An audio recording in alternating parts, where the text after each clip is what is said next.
You're listening to an all-new episode of Self-Made Strategies.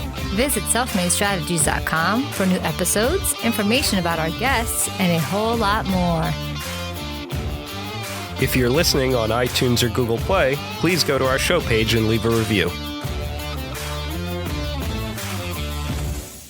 Welcome to a brand new episode of the Self-Made Strategies podcast. I'm your host, Tony Lopes, and on today's episode, we'll be discussing strategies for increasing the efficiency of your corporate social responsibility programs using cause marketing. Today, the guest of the Self-Made Strategies podcast is Katie Wright, the founder and CEO of RightCause LLC. Hey, Katie. Hi, how's it going? Good. How are you? So good. Good. Awesome. And today's episode is sponsored by Lopes Law LLC, a law firm focused on helping you get to your objectives. At Lopes Law LLC, we flat fee the majority of the work we do to help you budget for your legal fees, because why shouldn't legal fees be transparent, right? If you want more information, please email us at info@lopeslawllc.com. So, Katie, how's it going? It's going. It's been a day. A little crazy when you're in the city. Yeah, for sure. Awesome. So we're going to dive into the episode, talk to Katie about cause marketing, which is a really, really interesting way that you can sort of boost the efficiency of your corporate social responsibility programs, get involved with a good cause, increase employee retention, and we'll talk about all those things with you. Great. So Katie Wright is the founder and CEO at RightCause LLC. RightCause is a boutique consultancy specializing in the development of cause marketing strategies and cross-sector partnerships. RightCause determines the right cause, the right partners, and the right message for your company to deepen community engagement and strengthen brand reputation. Katie has provided creative, cost-effective, holistic marketing solutions and event management for corporate and nonprofit organizations since 2012. Her specialties include cause marketing, cross-sector partnerships, brand management, project management, corporate event planning, nonprofit event planning, market research, business development, ad creation and campaign management, website design, client relationship management systems. I'm giggling a little bit because Katie's starting to sort of brush it all off once I was getting towards the end of your bio. I feel real good about myself right now. A little bit of an ego boost. Right.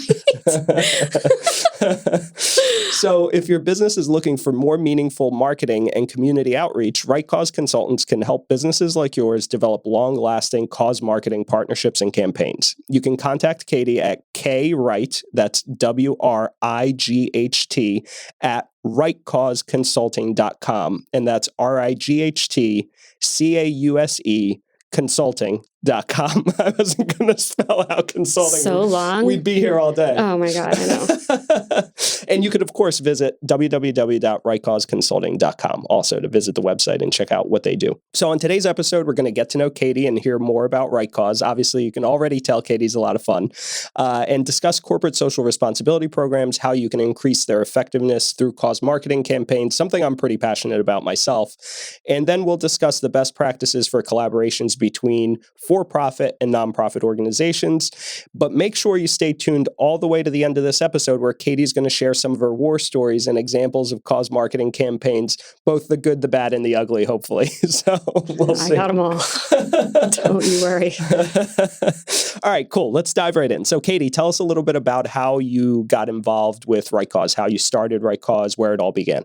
So I could go back layers for this, but I came out of college and went directly into the financial industry, which was totally not my wheelhouse, not what I was intending. There was a position open at Morgan Stanley that was a marketing director for a financial services group within Morgan Stanley. So I had the opportunity for a really malleable role right from the get-go that I just kind of pounced on. I just had this idea of what I could do as being the leader of this market. And while I was there, I really started noticing.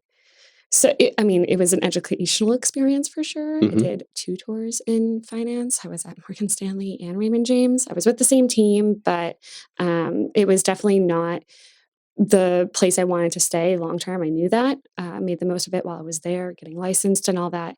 And it opened up my eyes to the creative sterileness of corporations. Yeah, right. And how limited they are to what they can say, especially in a highly regulated field like finance. Yeah. I just saw these limitations and how frustrating it was internally, and then finding ways that I could work around it that wasn't breaking any rules. Everyone was fine with it, and also feeling good about what we were putting out there, because let's be honest, no one needs another financial advisor. No To all the financial advisors listening, sorry. I apologize. I am here for you though, because listen, I know exactly what you're up against. The compliance in that industry is well. is You brutal. also, I think, at least because I think a lawyer's the same way, right? It's sort of an archaic industry, and it needs like CPR yesterday to innovate and to sort of kind of get them back to being normal human beings, right? That you actually want to do business normal with. human beings, but also relevant. I mean, you have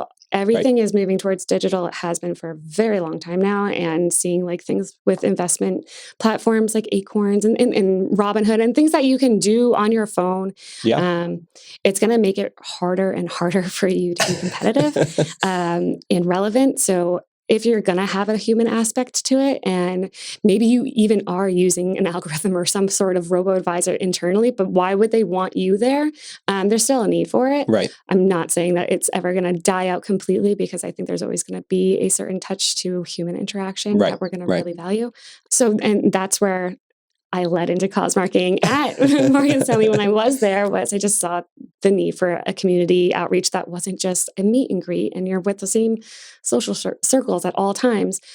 Finding a way to really make a difference and not be this repetitive aspect in the industry. So I started with partnering with a nonprofit that our team had direct ties to through not only some of our actual clients, but some of our board members of the team were board members on there. Mm-hmm. And it seemed like a natural fit. It was relevant with a lot of our audiences.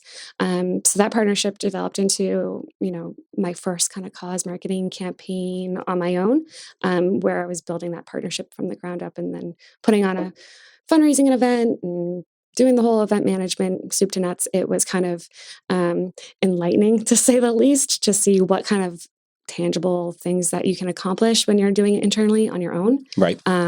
And then also major roadblocks along the way.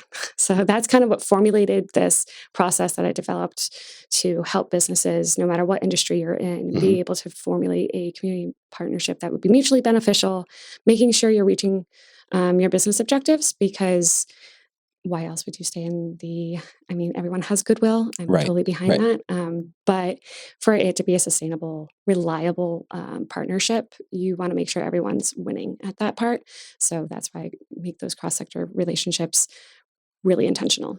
Yeah, I personally think it's a brilliant idea. I know when we were introduced by a mutual connection and we jumped on the phone and you were telling me about RightCause, I thought it was fascinating. And it's one of those things, I think, where you go, wow, that makes total sense. Why didn't I think of that kind of? I think it's genius. And it's all around. We just do not put the name on it because it is a misleading kind of term. So I'll jump into that right off the bat. Cause marketing, the way I am referring to it, is a partnership. It is, there could be multiple partners, but there has to be at least one nonprofit and one for-profit involved in the mutual benefit of a campaign that is reaching both audiences. Everyone is winning. It's a cause, community, and corporation benefit. That to me is what the magic sauce is all about. If everyone wins at it, there's more likelihood that it's going to be a successful partnership, let alone a repetitive one that can grow into something more. With all marketing, immediate ROI is let's just say it like that's a pipe dream. Like all marketing, you need to give time.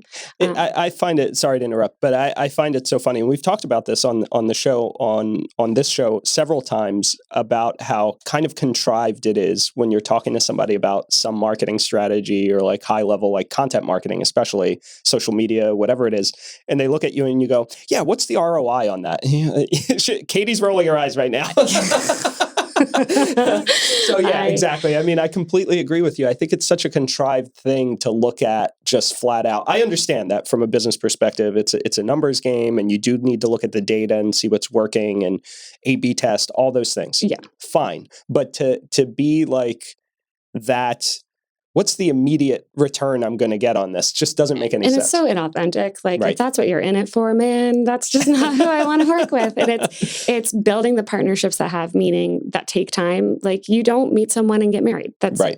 Typically. Yeah. You got to give it time, give it some love. There has to be some building to that relationship for it to be meaningful. And otherwise, the impression you're giving to onlookers is that's your audience, and that's who needs to trust you.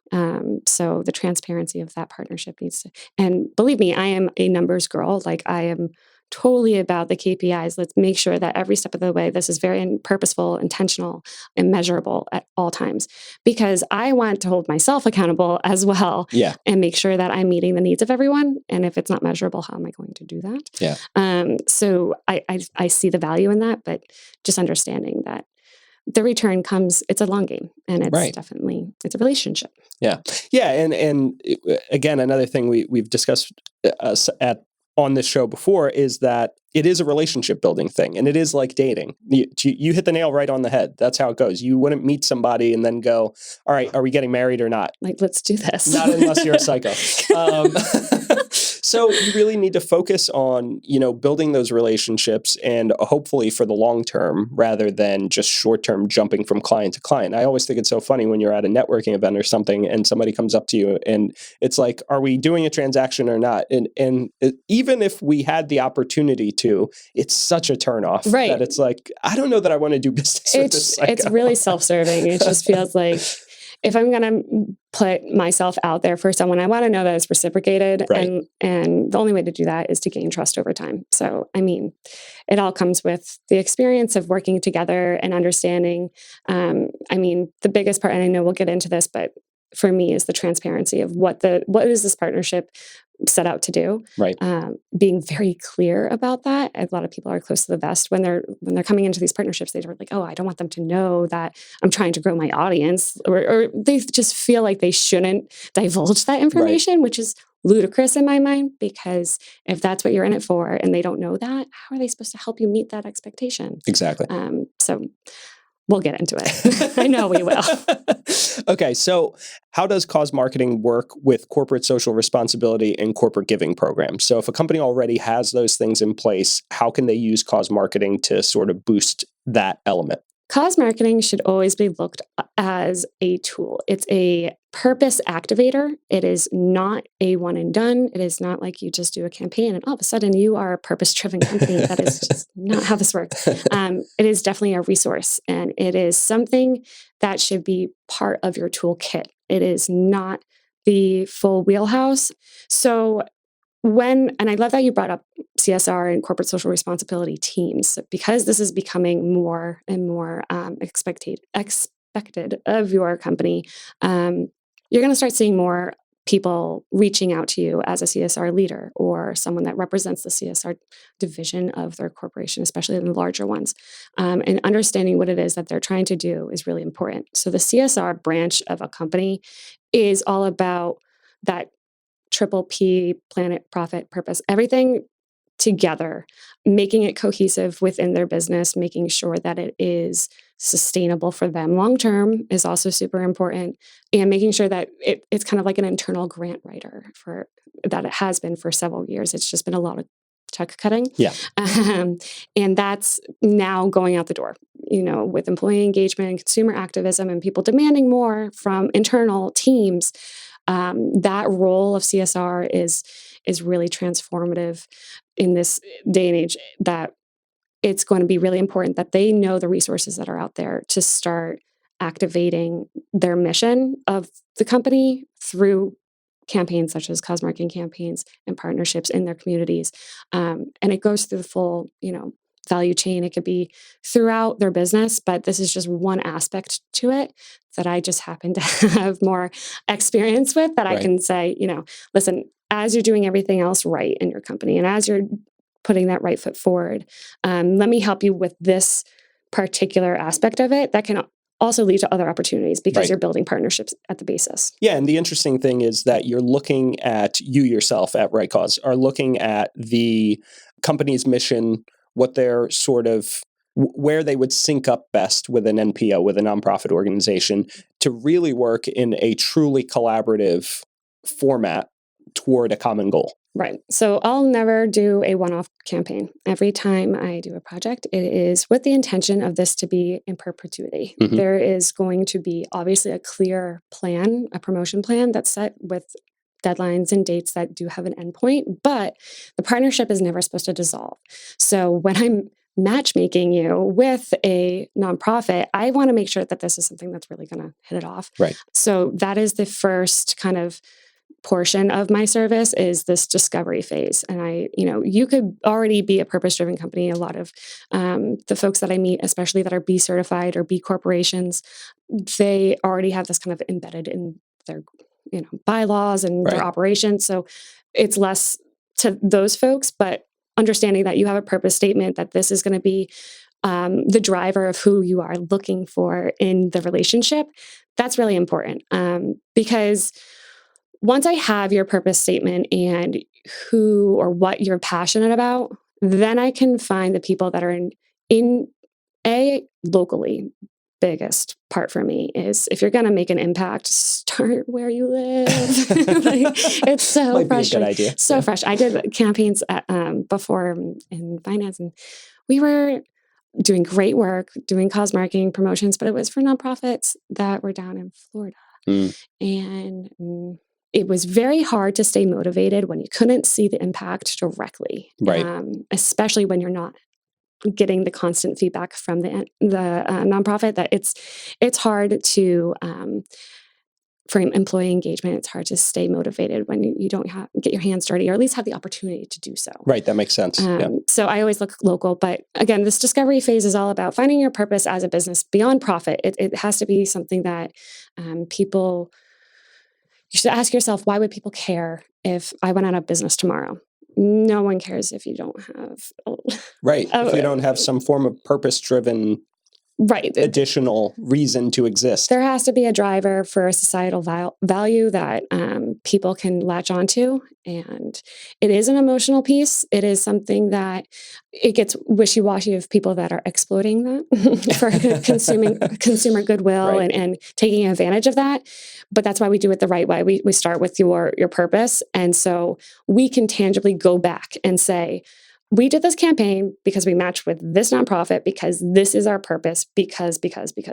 Right. And that way the core values are really aligned, and it does become a genuine relationship going forward that'll hopefully last more than just one transaction. And the beauty is, if you do this and you do the promotion plan laid out how we had it intentionally for the first round, you do have the opportunity to say, okay, this didn't work out for us. We don't want to continue, but we reached these goals because we set those goals out in the very beginning. So a lot of my partnership development process is building contracts that, which is like the least sexy thing about this, but it's stating your intentions. And that is really important, because that is how you're measuring success.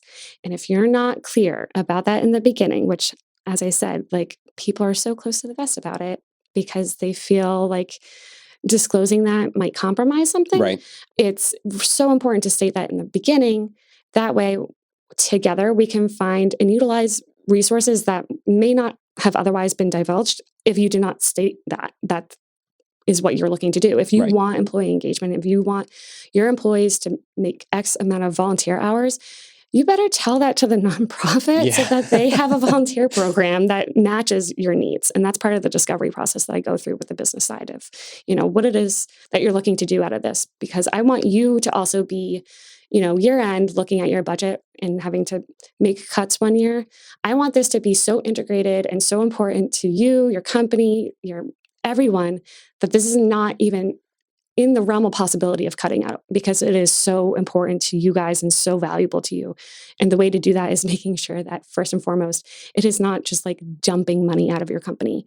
I just don't think that's a sustainable way of giving. Right. And first and foremost, I personally think your passion is easily noticed when you're talking about this, because you really do care about the relationships. And then secondarily to that, it's funny because you're almost like a relationship consultant, where you're just making sure that the lines of communication are constantly transparent. A ton of my time is spent as that like liaison between the two parties. Yeah. Because and I put a special emphasis on it because I did not have that when I was doing this on my own. When I was part of the financial services group, I was doing that in addition to my quote unquote day job. Right. Like, you can't expect someone in your company to do this if this is not something they're tasked with as a full-time job, because it is one. It is so important that you also have to be cognizant of your cross-sector relationships. You are dealing with a different industry. Nonprofits are small businesses, essentially, but they don't necessarily have the resources or time spent the same way. So when you're emailing them, there's gonna be a little bit of a difference of response time. Yeah, happens frequently. Absolutely. Yeah, I wholeheartedly agree with you. I think that nonprofits are very similar to startups in a lot of ways. Under-resourced, usually very passionate, but they are like everybody's all hands on deck. They're all running around trying to put out a million fires. And wearing multiple hats. Yeah. And like, someone is the one, the custodian, and they're also the bookkeeper. Yeah, like it is, exactly. You're so many people and there's high turnover. Yeah. So that's why I also really make sure that there is a basis for guidelines. And I'm a huge playbook writer. I want to make sure that if someone falls sick that day and someone can pick this up and it's turnkey and you know exactly what's expected, and understanding what's needed for both parties. So everything, I'm just like a compulsive note taker. So that for me is a very inherent part of the service I provide. Yeah. But it's so valuable because when you have that high turnover and someone needs to pick up the ball right where you dropped it, there's not like mid drop. Yeah. You need to make sure that there's not a huge learning curve. That's awesome. And so it sounds like you're doing a lot of the heavy lifting on this as well. So that's probably a great just resource add and value add, both for the for-profit entity that you're collaborating with, but also the NPO in each of those, the nonprofit organization. Yeah, I go back and forth with using the word consulting, especially when you're young. Saying you're a consultant is just, you're almost like putting a nail on your coffin. Yeah, it's become a hashtag. It's so bad. So I'm a path forger, a trail guide, whatever you want to visualize it as. There is a lot of hand-holding in the very beginning, because there is this educational piece where this is not very common yet. It is becoming more common with the social impact movement and where future generations are headed. But right now, there is no guideline for the most part when you are working internally, and understanding that there are very correct ways and very wrong ways to do this. It's important so that you don't burn yourself out trying to figure it out. I did this all for you guys. I've been there. Just I'll show you the way. You know where the potholes are. I really do. That's awesome. So let's segue really quickly because you mentioned something there and I'm curious about it. And I think our listening audience might be as well. One of the things that you mentioned is how kind of you're on the early adopter phase of all of this, especially with cause marketing, which isn't even really a term that's that well known, although it's growing in reputation from a terminology perspective. So are you finding difficulties in kind of re-explaining every time you're meeting with a client, or are the clients, because they're corporate entities, more on the pulse of these things? They're getting closer to the pulse, but they're in it for the wrong reasons. They're kind of coming in a panic, like, oh my God, our employees, or even this was the best. I had someone come to me that said, in their interview process for a new employee, they were finding that all these students were asking about their volunteer programs and the volunteer opportunities and what they do to give back.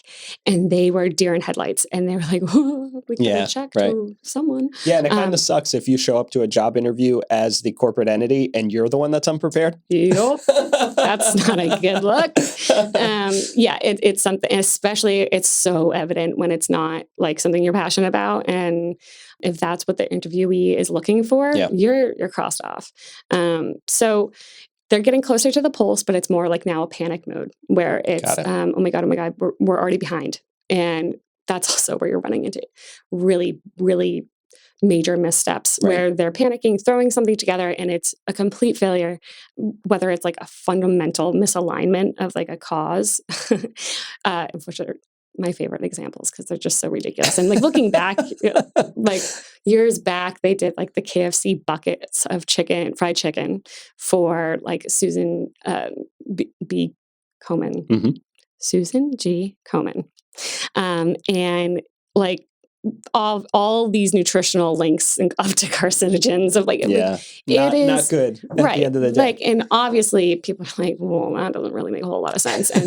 And things like that you would think were really obvious, but you see it all the time that it's a misalignment that doesn't come to fruition or like come to light until your audiences are calling you out on it. Right. And that is something that if you just go through this process strategically and very logically, calmly, go through your discovery phase of what your purpose is.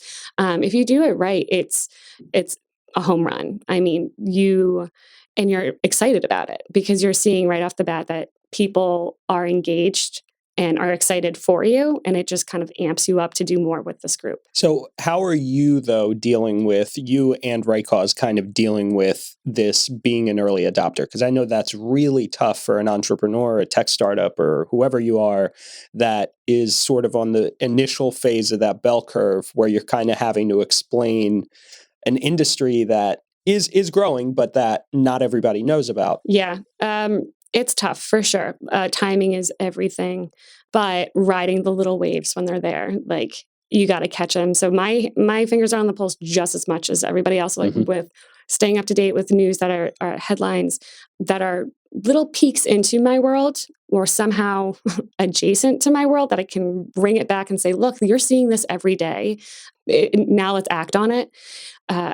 No one is more familiar about this unfamiliar, like early adoption than me. Like my brother is a venture capitalist and I am a startup and he does not get it. Well, he didn't.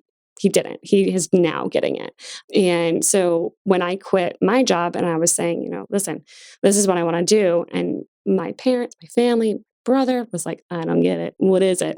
But I can point to examples that have been around forever. You just don't look at it through that lens. For instance, like Tom's Shoes has been around for so long. And that is a quintessential one-for-one cause marketing campaign at its roots. Yep. So, I mean, it's all around. It's kind of like once you learn a new word, all of a sudden you start hearing it all the time. Exactly. It's that once you are like presented with what cause marketing is and the term that I'm using it with this for-profit, nonprofit partnership, you will see it everywhere. It's going to start popping up and you're going to recognize it. And you're going to start seeing people that do it really well and really, really bad. Well, to your point, though, I personally just from an observational perspective, I serve on 2 nonprofit boards, so I'm passionate about those projects. Both Today is a Good Day and College Possible. Shout outs to them.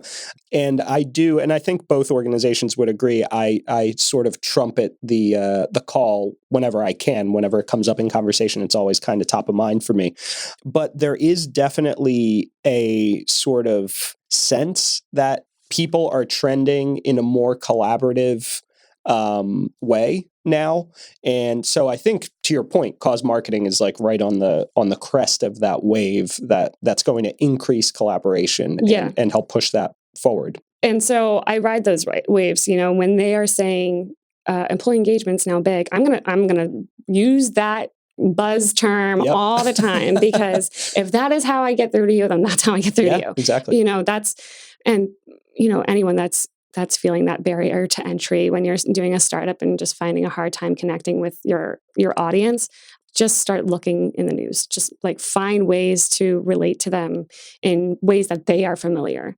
So for me, I couldn't use certain jargon that was through my, experience with cause marketing. I had to find it related to something that was just in the news just now, like the Venmo guy that was did you see this? The Venmo guy about Busch Light. He was at a basketball game and like held up a sign that said Venmo me for more beer. And then all of a sudden he had like hundreds of thousands of dollars in his Venmo account and he ended up giving it to a nonprofit. And then, Bush got on board and was like, we're going to match your donation. Wow. And like, you start seeing these like buzzy things, especially because we're in this very transparent world where everything's online. Super Everything's exposed. yeah. And that came to bite him in the butt later in that, where the kid that was holding up the sign like years ago had really controversial tweets. And then the brands pulled out because they said, we don't want to be aligned with you. Yeah. And that's kind of like the due diligence part of making sure you're aligning with the right people. But seeing this happen now, and again, it is because of this younger generation that is faced with the reality of, climate change or just social economy in general. Yeah. We're very big. We are literally like in co-working everything. Yeah. We're sitting in a co-working space right now. I was like, should we divulge? Shout out to Indy Hall. That's okay. Indy Hall in Philly is a phenomenal co-working space. They don't sponsor this podcast per se, but we record a lot of our episodes here. So. And it's an awesome space. And it just speaks to how we like to work as our generation and future generations. It's just this collaborative kinship that you're looking for, because and my own personal theory is that like we saw our parents grow up with the stress of work and like doing everything possible to, and including like foregoing happiness to fulfill a career to make sure that they're setting their children up for success. Yeah. And then you saw like the crash of '08, and you saw like how all that work just went out the door in a blink of an eye and is still unhappy. So, coming from a generation that's more about let's work together, let's do this together. And it's almost putting the finance secondary. Not to say like, I would still like to be paid, but there's like this alternate view now of what your quote unquote career should look like. Absolutely. Yeah. No, I agree with you 100%. Yeah, it's become definitely an issue, to your point earlier, in terms of the benefits that you're offering to your employees, to the people that are coming to join your organization.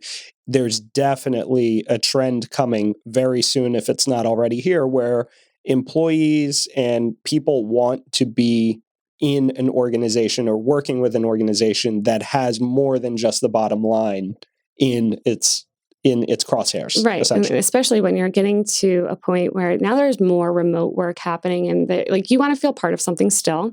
And also that it's something that you align with, because this mythical work-life balance idea is so out the window. Like your work, you are connected at all times. People have company cell phones. Like you can't say that in today's age where digital rules and you're being emailed at all times. So work-life balance is, if you are going to forego having that in the traditional sense, you want to make sure you are working somewhere that fulfills you. I personally was not being fulfilled where I was, and I felt like I had a split personality. Like I had to change who I was stepping into that office, and that to me was like exhausting, mentally, physically, everything. I just was so burnt out from it. Yeah. And so if you want happy employees, you better make sure you're resonating with what they stand for. Yeah, I wholly relate to you on a personal level, because, when I was working for law firms, and nothing against any of the law firms I worked for, great people, great organizations,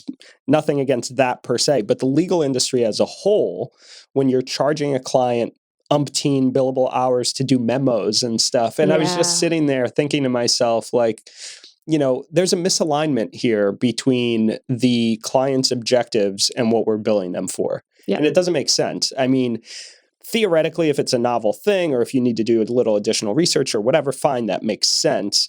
But from a whole, like a big picture perspective, it doesn't really make any sense that the client is hiring us to help them figuring out some problem that they have, and you're billing them all these hours for memo writing or whatever. Right. And it's also gone as far as a little real talk here. I won't mention any specifics, of course, to protect the parties, but I've worked for firms where, the objective was, draft these memos, and even though we don't have a client to bill it to now, we can then bill them the hours on the back end. And that's not a very transparent, you know what I mean? Yes. You can just take this document that it took you 3 hours to research and draft, and now we're going to bill 3 hours to every each single client time that needs that. And that's not really a good way to do feeling business. About it, right? Like you feel dirty. Yeah. And I heard a war story. I don't know who this attorney was, and I may have mentioned this before. If I did, I apologize to the listeners, but not to you. Because you haven't heard it yet. No. There was I heard a war story from a financial advisor that I know and I'm close with, and he told me that they had a lawyer that they sent a client to for estate planning. Lawyer sends the client the first bill for $2,900. No documents were delivered. And there were 4 hours of travel time on that bill. Yeah, Sorry. I love how your face instantly went to like scowl, which is exactly how I feel about it, by the way.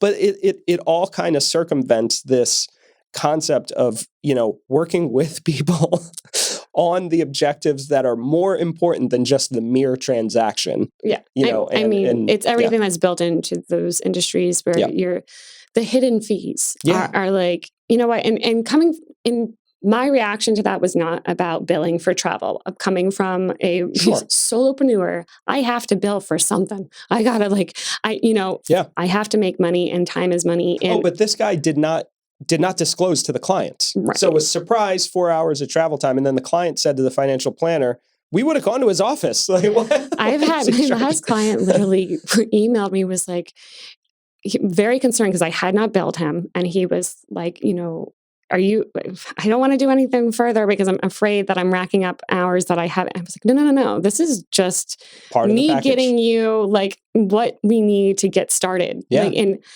that's the way it should be, right? Novel concept. Right. And honestly, how are you going to know if you want to work with someone unless you have that time with them? Right. And I'm not going to charge you to figure out if we like each other. Like that part is, it just comes with the nature of doing business with people, especially with something so intimate as partnerships. You have to know is this a good fit, values wise, culture wise.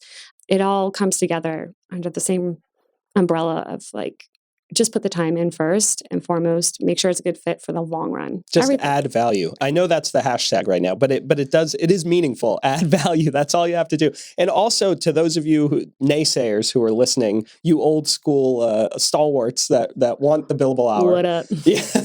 To those of you who are listening and saying to yourself, well, what about a client who, takes up 3 hours of your time? You as a professional are responsible for managing that communication and that discussion in a transparent way, and just saying, and I've done this with clients because I generally don't charge for initial consults. I don't, like you, I don't charge for travel times unless they're like in excess, whatever. Right. And I'm very transparent about that kind of those charges.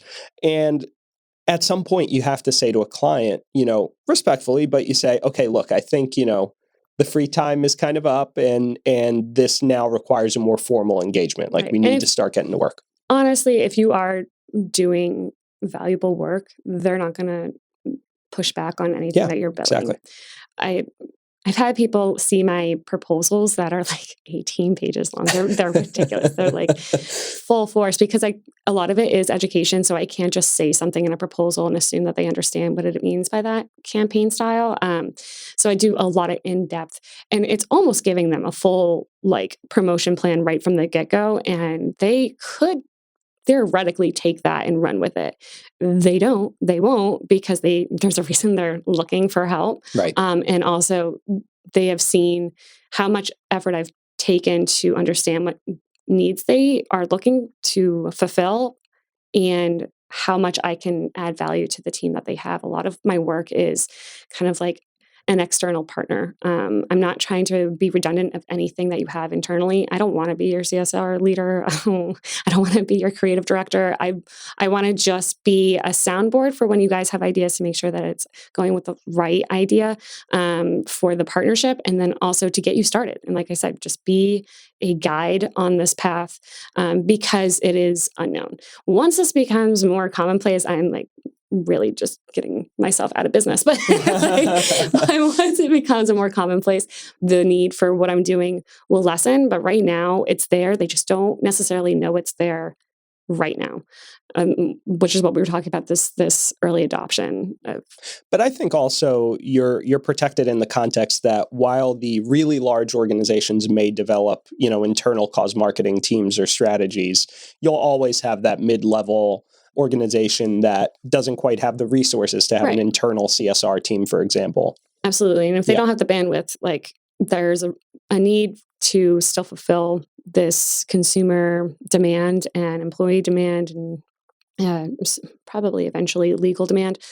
But if they don't have those resources internally, I want to be there as a partner, as like an extension of their business. Like I feel like an employee of every one of these relationships that I'm involved with at these companies because I know so much about them. Like I know what they value and I understand how they work internally.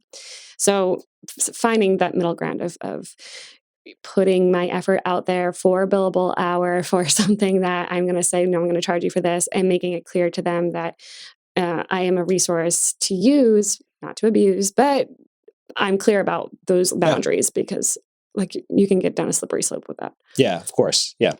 So let's shift back to that relationship between the for-profit and the nonprofit entity. And when they're going through these, let's say the planning phase, obviously the focus of the for-profit is always the ROI, and the focus of the nonprofit is always the how much fundraising can we do out of this, right? So how does fundraising typically, obviously every deal is different, but how does fundraising typically work in cause marketing campaigns?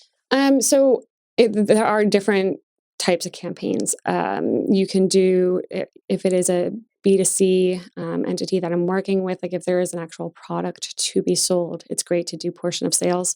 It's where, a transaction will trigger some sort of donation amount. So it could either be at the end of the campaign, the entire sales percentage will be taken from that and donated, or it can be a individual basis where the product is at a certain price, retail price, and a percentage of that product. Retail price will go to the donation. So there's different ways to do that. There's also more kind of ambiguous fundraising where it's kind of more of a digital, the more. And that's all speaks back to what the business objective is. If they're looking for audience engagement on social media, digital campaigns are the way to go. And that's more about clicks and something a little less tangible for the consumer.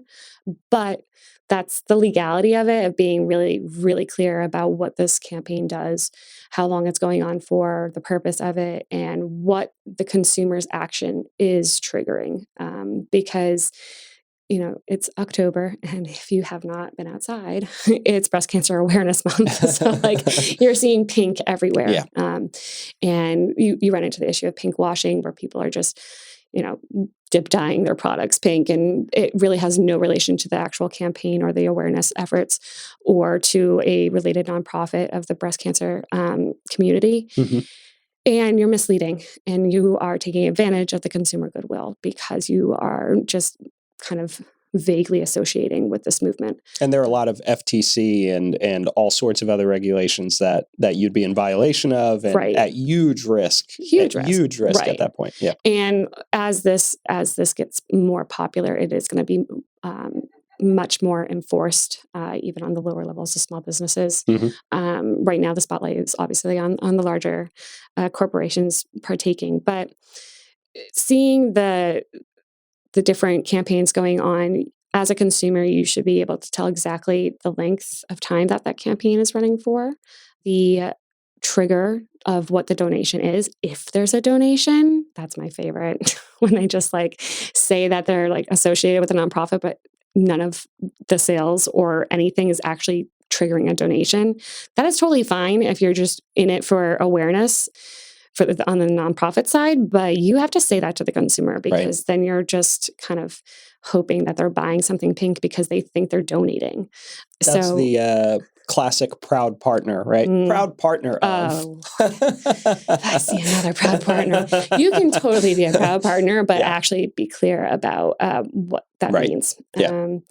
So, and that is as simply resolved as a donation label on the products. I mean, you're already rebranding things for this kind of campaign. Adding a label that says these are the dates of the campaign. If you have a min and max of a donation amount is also super important, because if, for instance, you reach your max halfway through your campaign timeline, the consumer needs to know that this is no longer triggering a donation. So that also opens up a whole slew of avenues you need to go for not only measurement, but communications of the measurement. It's because how's the consumer supposed to know if you met your max or not? Unless you like literally go out there and start putting up a sign saying, no matter what, like the continuation of these sales of this product isn't going to continue donating. And you can also use the measurement, sorry to interrupt, to kind of steer back to your content marketing strategy, right? So you can say like, scan this QR code to see where we're at, or like visit our website to see where we're at. I'm super bummed that QR codes didn't like take off as they should have, because they're so useful. And I think they will come back into play with this, because there is so much more information that you want as a consumer on these partnerships, on their story, and that will lead to more content driven materials. But all that said, it comes with a simple visit this website. Even if it's your website, you need to have, as the business, you need to have a location that says, click here to learn about the partnership of the campaign that we are working on. And if you need to go into like the excessive detail of the partnership and all that, that's a great time to do it on the long form content platforms versus trying to, minimize your font size. Brilliant. So what is it about cause marketing that increases the efficiency of CSR and corporate giving programs? Efficiency wise, I like to say more effectiveness, because efficiency kind of goes along with effectiveness, but I feel like it alludes to a faster pace. It's not necessarily faster pace. It's just a more strategic way of getting there, and a more logical, well thought out way. There are CSR platforms throughout most corporations that have a multi-tiered. There's like community, then there's like the greater influence as being a thought leader, where it comes into governance of internals, but also like being a leader in your field. So if you are a solar panel company, for instance, you want to make sure that you're reaching out to your, being a constituent that has a platform and that can make real difference and impact in how our legal world works and the government itself. So making sure that the cause marketing campaigns that you're doing can be triggers for whatever that avenue that you're trying to go down. So a CSR platform, you're not going to just have one cause marketing campaign that's going to cover every one of those programs that you have typically, but you can use different cause marketing to achieve that. And then sometimes you just find that cause marketing is not the best route for that. Sometimes a partnership is not the best, most efficient way for you to make change, especially with being like a thought leader. A lot of times it's best for, let me rephrase that. It's a thought leader when it comes to changing law. You want to be the forefront in your industry, and having a nonprofit partner isn't necessarily going to help you do that. It will definitely help you with exposure to your community, because you're cross-referencing your audiences and definitely expanding that. But they might not necessarily have the right resources to help you down that path. And I'm totally blunt about that too, when I'm like, this is not really an opportunity for cause marketing. Let's not force it. Well, I think that's part of just being a genuine service provider. I mean, there are a lot of times in a lot of the different roles that I've had over my lifetime, one of the things I pride myself with, and even as an attorney, same thing, is frequently I'll talk clients sort of off the ledge, like, now is not the time, you're not ready, or you don't need this legal service. I don't know who told you did, but you don't. Or I'll kind of lay out the timeline. Here's what you need to do. Here are the milestones that you should be hitting before you're even thinking about these more complex issues that might not be necessary. 100%, it's a commitment, no matter how you slice it. So if I see that they're just not, and I have no problem with them not having a prior experience with cause marketing or partnerships like that, it's more about, are you ready to actually take action versus, I love the concept of it, but we don't have the time to devote to this, or we're not going to really take it seriously. We're going to just do this on paper, because this is not something you can get away with like half-assing. Is that allowed to say? Sure. Yeah. You can curse full bore. Oh my God, I wish I knew that. It's not too late. I have been censoring myself. There's just Yeah, there's opportunities to use cause marketing the right way, and in any other way, it's just not worth it because the backlash that you're going to get from the inauthentic effort that you're going to put forth, whether it was intentionally or not, it's going to be obvious on the back end. Yeah.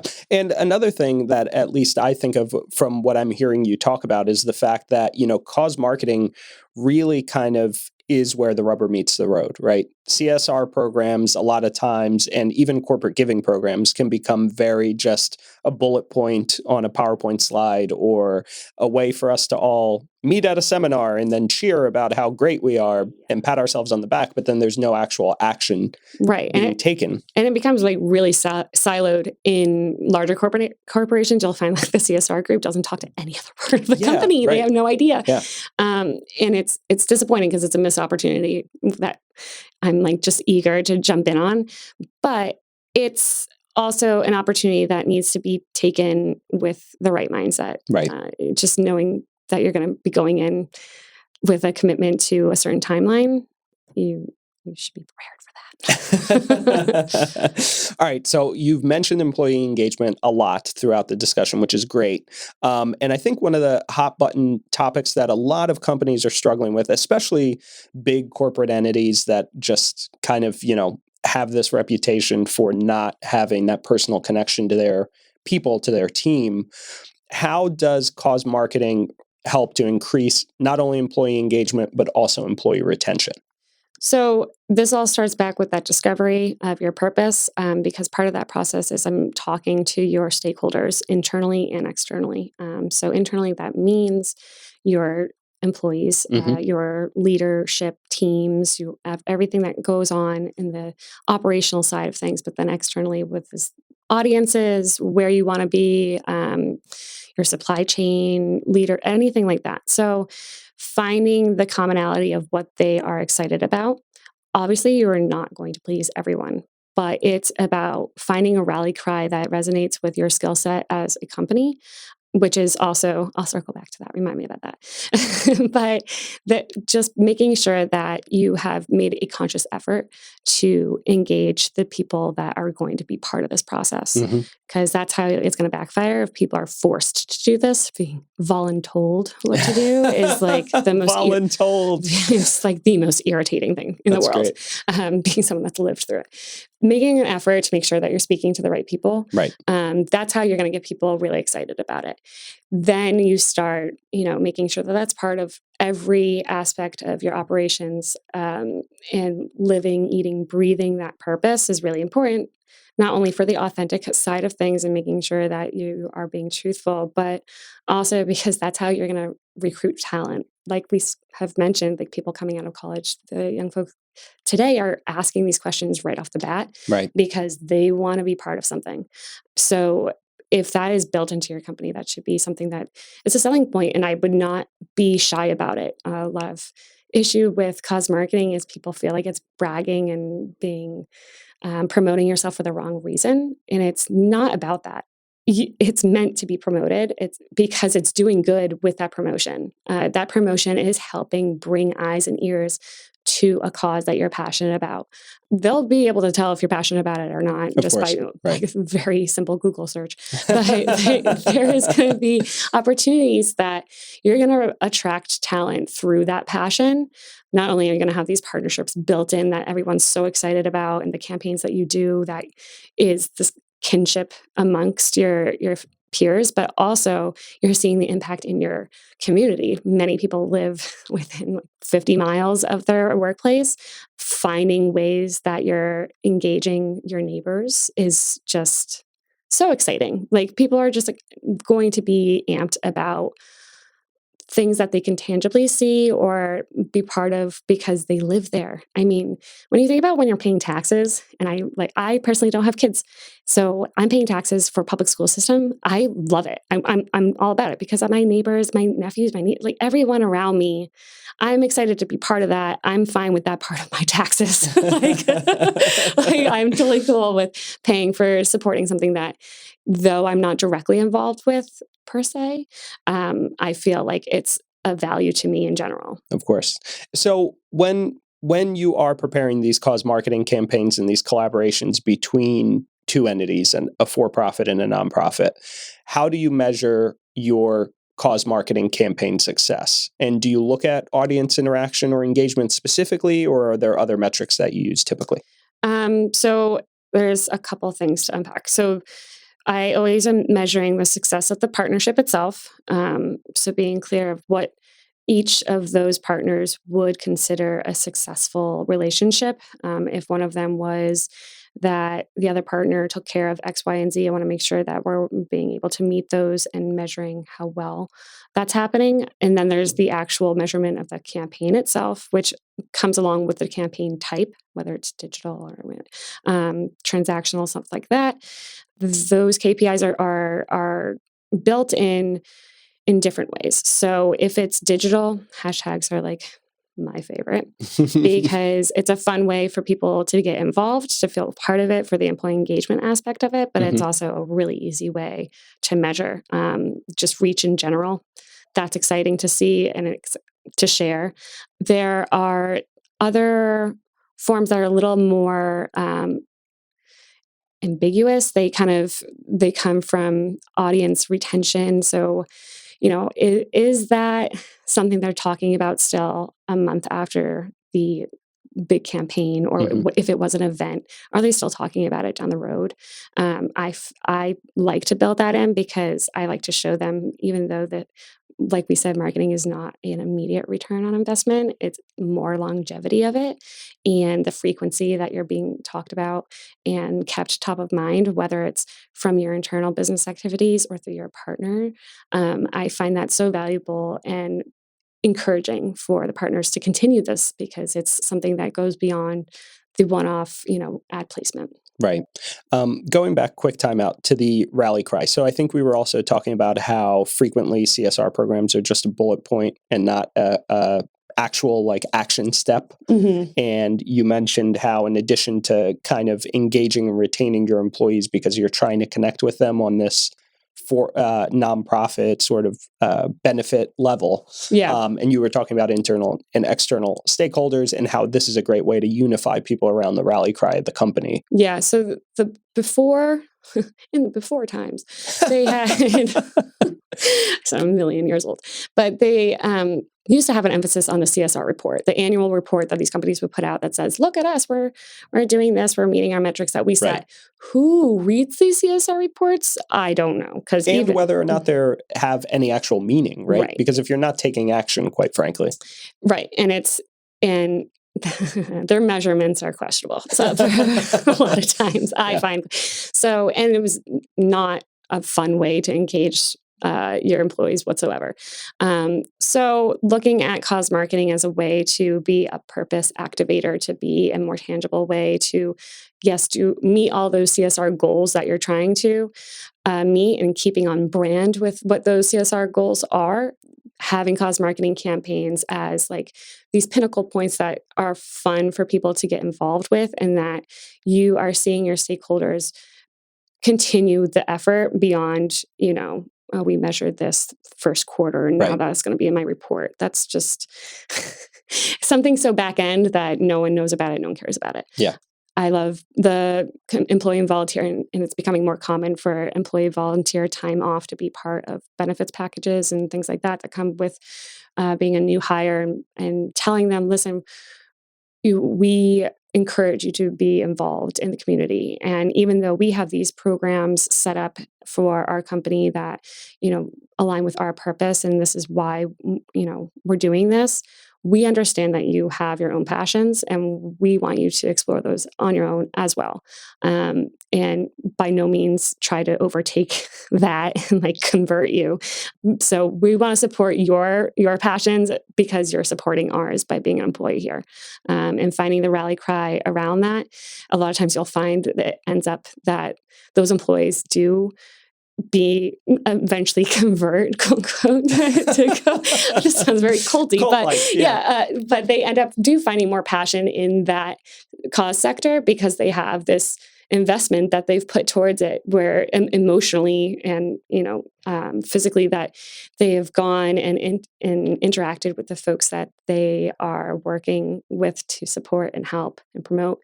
That it becomes part of their life, where that, like I said, that meld of work-life balance, it just becomes like integrative, helping your employees fulfill their purpose as well. This comes back to like how I started RightCause, because have you ever heard of Ikigai? Mm-mm. Okay. It's IKIG. I don't know how it's spelled. It's a Japanese methodology where it is helping you find like your purpose in life. So it kind of looks like a Venn diagram, but it's got 3 circles, and the intersection of these circles is your purpose. And it looks at what you're passionate about, just things you like in general. Mm-hmm. The other sector is what the world would pay you for, like what is actually, a need in the world. Mm-hmm. And then the third one is your skill set and like what you're good at. That's what I was going to come back to, the skill set, and why I get really excited to do these campaigns in general is highlighting the company's skill. So anyone can do a cause partnership. It's more exciting to see you use, and authentic really, to see you use your business as the force of good.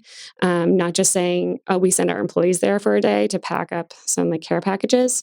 Anyone could send employees there.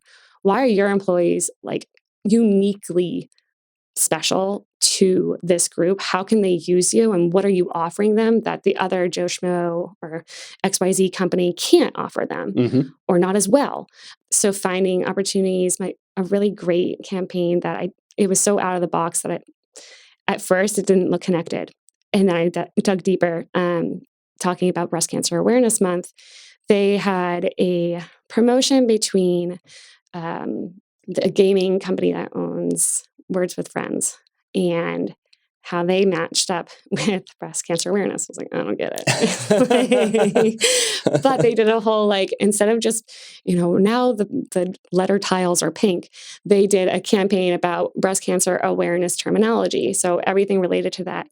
But at the very root of it, what does Words with Friends do? It develops a community when you can't necessarily be out there face to face. It's a digital, relationship where people that are going through breast cancer treatments, or family that are maybe, you're in the hospital and you can't physically be somewhere. This is a community. It made so much sense. It's just finding that, and that was unique to a gaming community, a digital app that brings people together, strangers, in like a kind of a pen pally way. That makes so much sense and unique to that company. So finding ways to highlight that is all the more exciting and profitable for both ends. Yeah, and it sounds like it's a great branding differentiator, right, against your competitors, that we go a step further and we're involved in this very specific sort of hyper-focused for benefit cause. 100%. And the hyper-focus people get weary of, because they're like, well, I give to so many charities. Right. Like, how are we we're not just going to cut our relationships with these people that we've been giving to? Absolutely not. But at the same time, it gives you the opportunity to turn away solicitations that do not match well, where once you start giving, it becomes like this open door. You get flooded with requests of, oh, we saw that you did this campaign. We want to be part of that.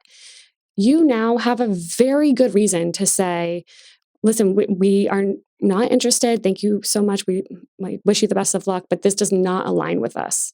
Or it does align, but we are, this many weeks into this campaign, we can circle back later. It gives you a way to monitor and manage how spread thin you are with your donations, because this multiple giving is high quantity, low quality, and harder to measure your impact. How are you going to see your impact when you're just giving like $100 here and there, $1,000, couple $1,000? If you can focus that onto one issue, or at least a cause sector in general, you can actually make a more meaningful impact against that versus being spread entirely thin. And do that stuff, absolutely. Like I said, the volunteer time off, that's a great way to say that, listen, we're still super involved other ways in employee matching through, benefits packages that says, every time that you donate as an employee, we'll match up to this. those are other opportunities that you can still say that we support other, you're not just miserly towards this one cause, but it makes sense too. People can get behind that, like, oh yeah, you want to make a better impact or a bigger impact in that. So it makes sense to really focus your energy on that. Yeah. And so what are the best practices for both the for-profit companies and the nonprofit organizations when they're looking to collaborate on a joint cause marketing campaign? Transparency is number one.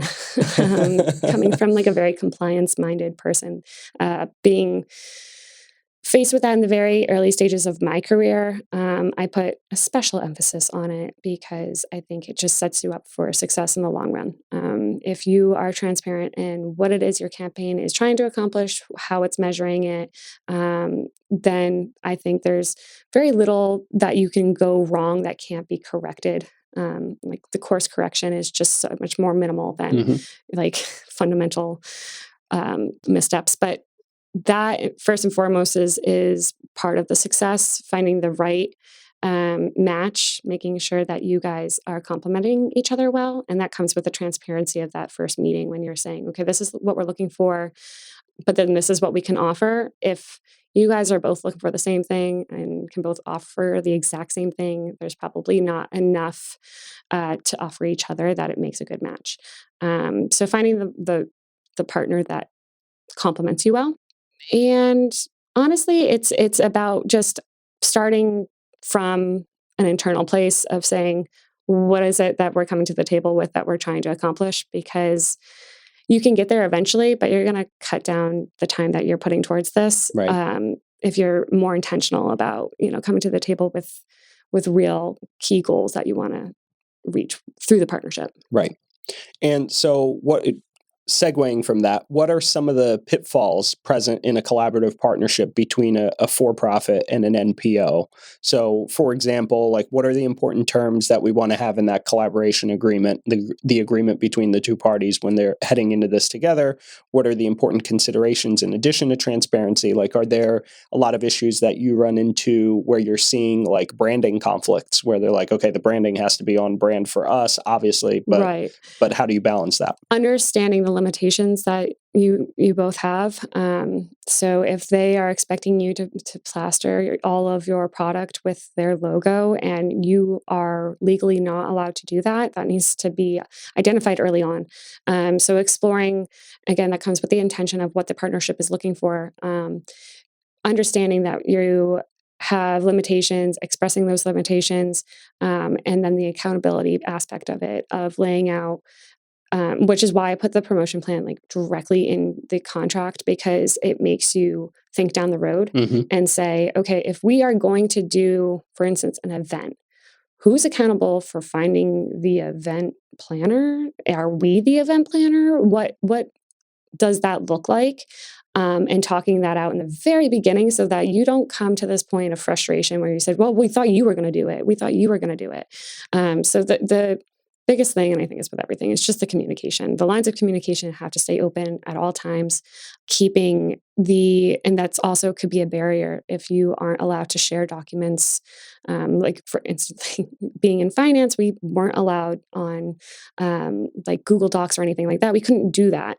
So that makes it really difficult to keep communications clear, consistent, because you're sending documents back and forth that are edited, like left off. Yeah. So understanding needs, capabilities, if they don't have the bandwidth to support the partnership or have limitations on that, being clear about what those limitations are. It's just transparency through and through. Yep. Great advice. What about the agreements, though? Just taking a step back real quick, walk us through what a typical agreement has to have in it when a nonprofit organization and a for-profit entity are getting ready. So they've gotten over the initial steps. They're ready to move forward. Now they need to sort of formalize the relationship with a legal document. What does that contract have to have in it? So I usually go with a CCV, a commercial co-venture agreement. And what that means is that this for-profit is committed to doing some sort of business-related happening that is going to benefit the nonprofit in some way, shape, or form. You have to put in that agreement all the details of that, all that ambiguity that I just stated. So it starts off with, okay, this entity is called such and such. This is their practice. This is what they stand for.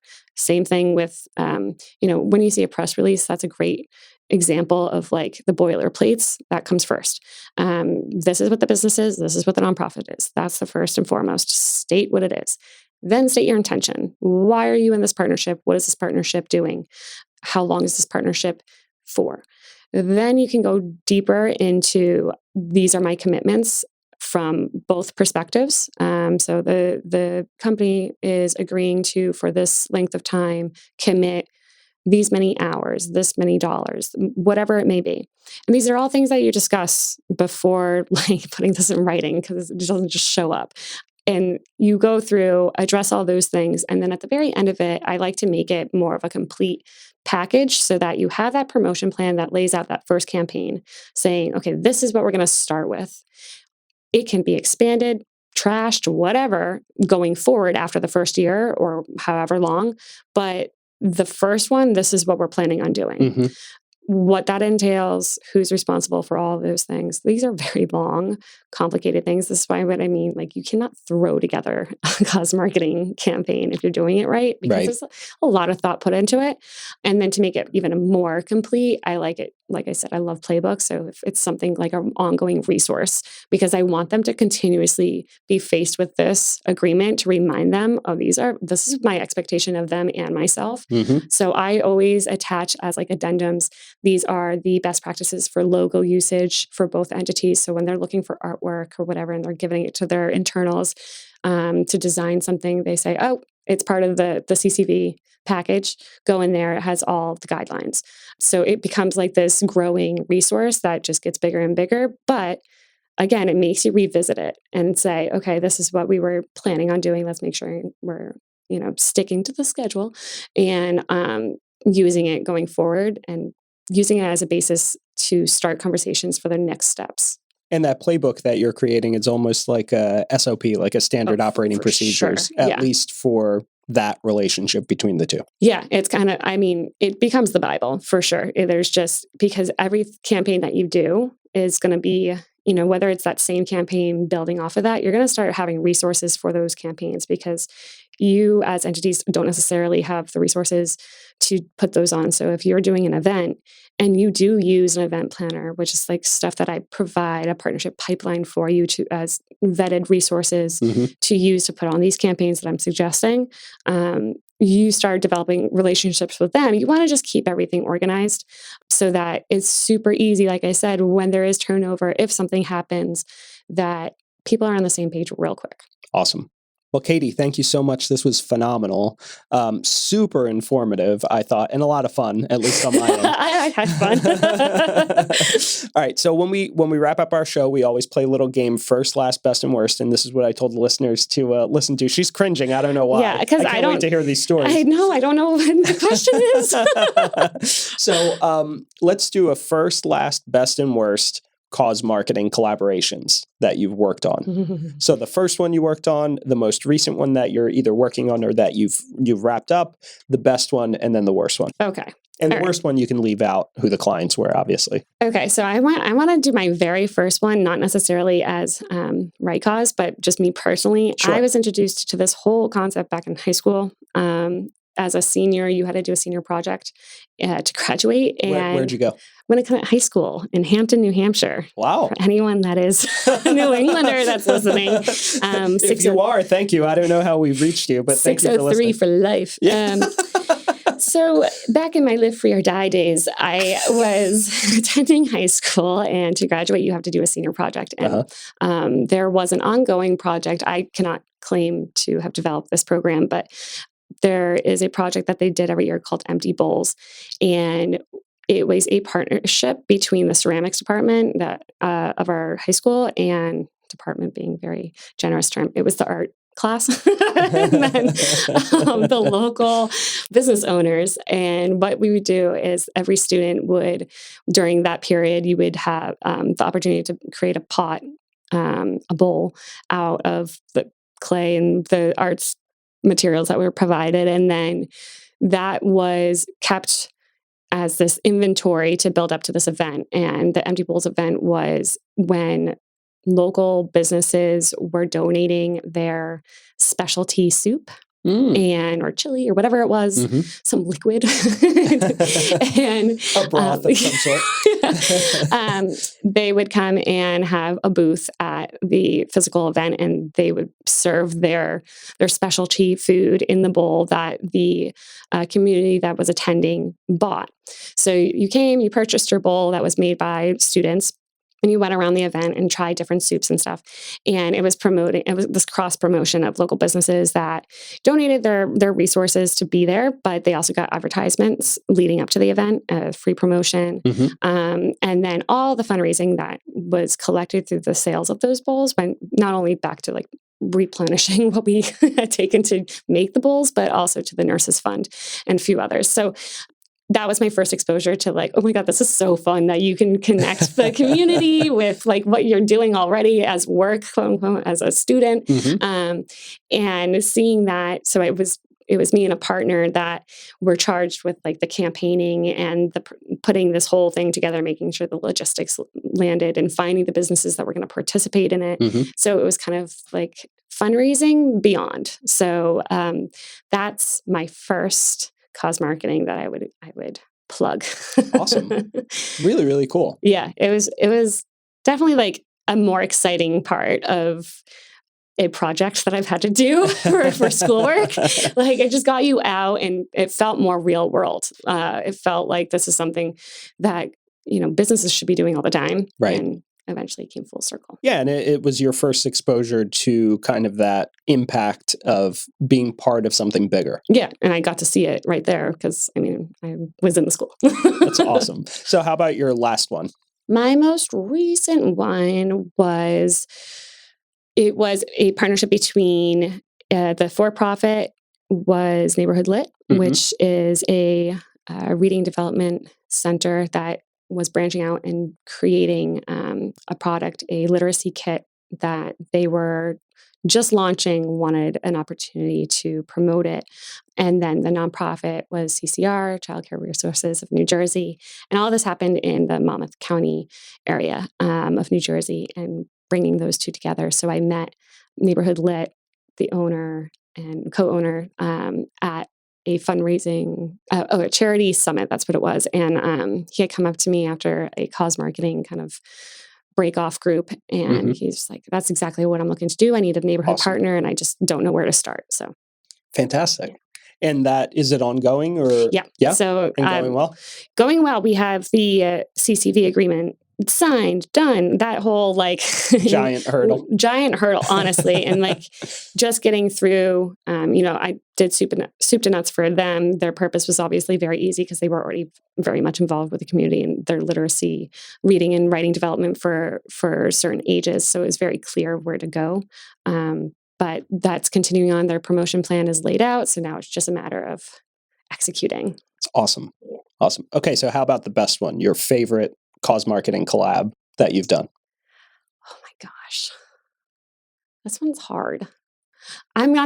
This is another one. I'm not even going to boost RightCause here because my favorite one was Smarter Planet campaign. And I say it's my favorite because it was kind of the most eye-opening exposure to how big an impact you can have. So I did an internship in Australia when I was in college, and I worked for Ogilvy on their IBM account. And IBM at that time had just early stages of launching the Smarter Planet, which is like the little world with the little blinkies on top. And then you see those advertisements that are like, we're making the world a smarter planet, whatever. Part of my internship was going through the stories that were being submitted by the business owners that were using IBM technologies to make it smarter, and seeing the stories that came out of it and how passionate these people were that were using it because they were using it for the betterment, that was really the turning point of like, I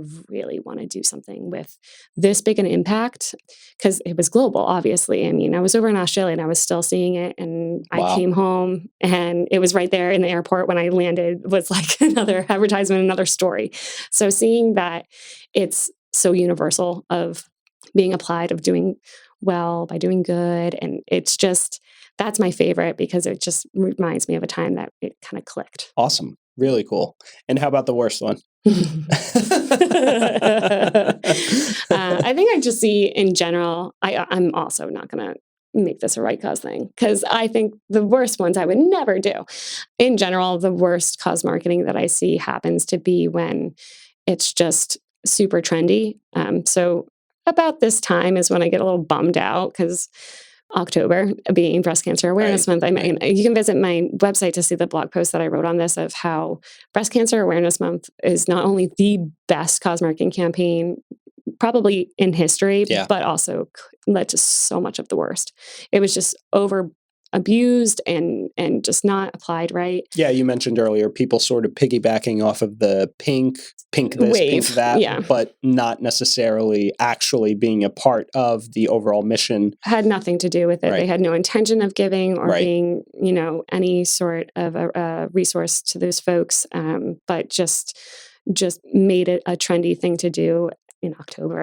Yeah, it kind of sucks. Yeah, but a good one. Yeah, that's a good worst. Oh my God, are we going to stop on the worst? That's such a no. Let's go back to the good stuff. All right. Do you want to talk about another good cause marketing campaign that you've had? I want to talk about one that I haven't done yet, but I'm in the works of pitching. Go for it. There is a woman that I met through a networking event that owns Forget Me Not Flowers. Mm-hmm. And it's a nonprofit that what she does is recycle wedding flowers. And so smart, because weddings, as being someone that's been through one, are astronomical. Yeah. Like the expenses that go into that. The floral expense alone. Yeah. So, and it just seems very wasteful. And what this woman does is go and collects your flowers, obviously after your event and your wedding, and recycles those in forms of either delivering them to nursing homes as bedside like gifts, or can do workshops with the flowers and all free, and promoting the extended use of those flowers. Granted, flowers aren't going to last long, but she, capitalizes on the time that they have because it's such a meaningful gift for someone that's been in the hospital or something like that. So I'm in the works of developing this campaign that I think is just a home run for being in the wedding industry as a nonprofit. She has so many opportunities for partnerships there, whether it's the venue, the other providers, whether it's the photographer, or anything like that. Mm-hmm. So many of them have a connection to these flowers, which is absurd to think about, but they have a connection to this one day in this person's life. And if a bride was given a opportunity when they were booking their venue to say, would you like to do this package that lets you not only have this amazing opportunity to keep giving, but you also get to follow your flowers and extend your day. So you're in this bliss after a wedding where you're like, that was the best day of my life. Hopefully. Yes. I would imagine. I'm just kidding. If this was not a forced marriage, this was probably one of the best days. And you're in this fog of I want to relive that forever. And then it's just all of a sudden done. You spend months planning this thing and it's done. There is this opportunity there to continue that. And I wanted to do a campaign for her where it's Forget Me Not Flowers lets you follow your flowers after they come and pick up your flowers from your venue. You get to follow the story. Is it going to end up at a nursing home? Who are you impacting? You get to follow the story, and it continues your day, and it just lets you know that you had an impact somewhere else beyond this, a lot of times very extravagant, superfluous. You feel very gluttonous after a wedding because it was just wow, we just did that for a few hours. Yeah, loyalty for a day most of the time. And so knowing that it brought smiles to other people's faces too could be just magical, for a better word. Really, really cool. Yeah, wonderful. So I hope that's the opportunity down the pike here. Amazing. Well, I think that's the best note to end on. Thank you so much for your time. If people are looking to reach out to work with you, what's the best way to find you? Email me, because I get scammers call me nonstop. The robocall struggle is real. Please start the conversation through an email. Again, my email address is kwright@rightcauseconsulting.com. Drop me a note. Let me know you heard it on the podcast, and so I can give Tony his thumbs up and kudos. Thank you. And we can start from there, and then hopefully start something long-term and profitable for everyone. Yeah, awesome. Well, thank you so much, Katie. This was phenomenal. Thank you for having me. This was great.